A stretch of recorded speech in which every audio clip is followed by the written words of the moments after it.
స్వాగతం. 44వ ప్రజా దర్బార్ కార్యక్రమం ద్వారా ప్రజల సమస్యలను నేరుగా విని వాటి పరిష్కారానికి అలాగే వారికి అవసరమైన చర్యలు తీసుకోవడం జరుగుతుందని రాజ్యసభ సభ్యులు సాన సతీష్ బాబు కార్యాలయం ఇన్ఛార్జ్ మేక లక్ష్మమూర్తి తెలిపారు. ఈ సందర్భంగా తెలుగుదేశం పార్టీ నాయకులు నునుకుత్తి వెంకటేశ్వరరావు మాట్లాడుతూ ప్రతి శుక్రవారం కాకినాడలోని రాజ్యసభ సభ్యులు సాన సతీష్ బాబు కార్యాలయంలో ప్రజా దర్బార్ కార్యక్రమం నిర్వహిస్తున్నామని, ఈ కార్యక్రమంలో కాకినాడ జిల్లా నలుమూలల నుంచి వచ్చిన వివిధ సమస్యలపై అర్జీలను స్వీకరించి వాటిని సంబంధిత శాఖలతో సమన్వయం చేసి త్వరితగతిని పరిష్కారం అందించేలా చర్యలు తీసుకుంటామని తెలిపారు. అలాగే ప్రజా దర్బార్ కార్యక్రమంలో దాదాపు 70 అర్జీలు రావడం జరిగిందన్నారు. ప్రజా దర్బార్ కార్యక్రమం ప్రజలకు నేరుగా తమ సమస్యలు తెలియజేసే వేదికగా మారిందని ఆయన తెలిపారు. ఈ కార్యక్రమంలో నాయకులు ఆనంద్, న్యూటన్, గింజాల బాబ్జీ, దుర్గా ప్రసాద్, ఉదయ్ తదితరులు పాల్గొన్నారు. ఇక్కడ రావడం జరిగింది. వారు వారి యొక్క సమస్యల గురించి రకరకాల సమస్యలను చెప్పండి.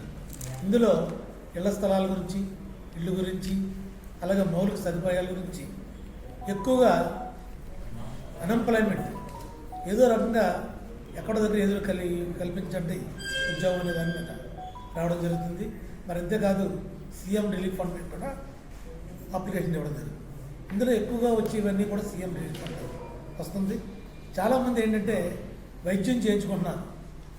వైద్యం చేయించుకున్న తర్వాత ఆ వైద్యం ఖర్చులు లేక అప్పులు చేసుకునే పరిస్థితి. అటువంటి టైంలో సీఎం రిలీఫ్ ఫండ్ పెడుతుంటే సానా సతీష్ గారు ఆఫీస్ నుంచి అప్లికేషన్ వెళ్ళిందంటే వెంటనే దాన్ని పరిష్కారం చేసి సీఎం ఆఫీస్ దగ్గర నుంచి ఎంతో కొంత అమౌంట్ వారికి సరిపడే అమౌంట్ పంపించడం. ఈ రకంగా సీఎం రిలీఫ్ ఫండ్ కాకుండా యువత చాలామంది ఇక్కడ ఇంజనీరింగ్ కానీ, మెడిసిన్ కానీ, ఇంకోటి రకరకాల చదువులు చదువుతున్నారు. వారికి సరైన ఉద్యోగాలు లేవు.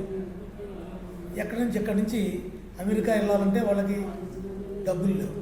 అటువంటి పరిస్థితుల్లో వీళ్ళకి ఏదో రకంగా ఎంప్లాయ్మెంట్ కల్పించాలని చెప్పి ఇక్కడ సానా సతీష్ గారు ఆఫీస్లో కూడా ఈ ఎంప్లాయ్మెంట్ గురించి, ఆ ఫ్యాక్టరీస్, అలాగే ఈ చిన్న కంపెనీలు ఏమంటే కంపెనీలకి వాటికి రికమెండ్ చేసి వారికి ఎంతో కొంతగా ఏదో రకంగా తోడ్పాటు జరుగుతుంది.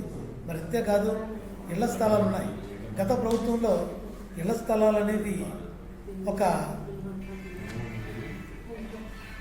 చెప్పాలంటే చేయకూడని రీతిలో అన్యాయాలు, అక్రమాలు జరిగాయి. ఈవేళ చూస్తుంటే అప్పుడు ఇచ్చిన ఏంటంటే చాలామందికి ఇళ్ల స్థలాలు ఇచ్చేశారు, కానీ అక్కడ స్థలం లేదు. కొంతమంది పట్టాలు ఇచ్చారు, స్థలం చూద్దామంటే స్థలం లేదు. ఇళ్ల స్థలాలు లేవు, ఇళ్ళు లేవు, పట్టాలు లేవు. పట్టాలు ఉంటే ఇళ్ల స్థలం లేదు.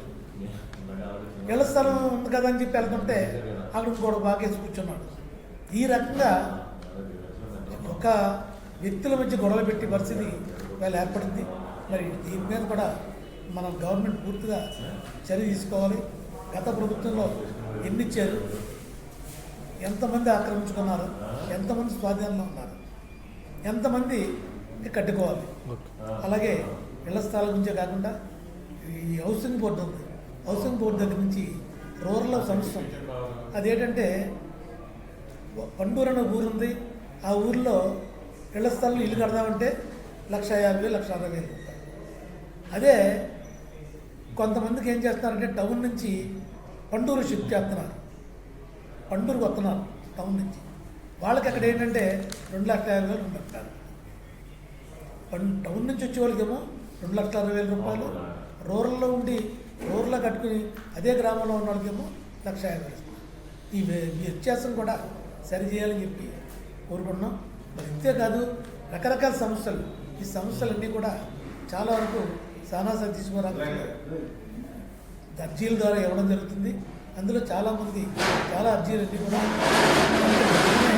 అక్కడికంటే పరిష్కారం జరిగింది. పరిష్కారం జరగని ఏమంటే ఈ కన్సర్న్ డిపార్ట్మెంట్లకి పంపించడం జరుగుతుంది. వారు కూడా ఆ డిపార్ట్మెంట్ వారు కూడా అధికారులు కూడా దాన్ని వెంటనే చర్య తీసుకుని దాని పరిష్కారం కూడా చేయడం జరుగుతుంది. అందువల్ల ఏంటంటే సానా సతీష్ గారి ఆఫీసులో జరుగుతున్న కార్యక్రమాలకి అర్జీదారులు చేస్తున్న దానికి మళ్ళా అర్జీదారులందరూ కూడా వచ్చి దాన్ని చేయకూడదు.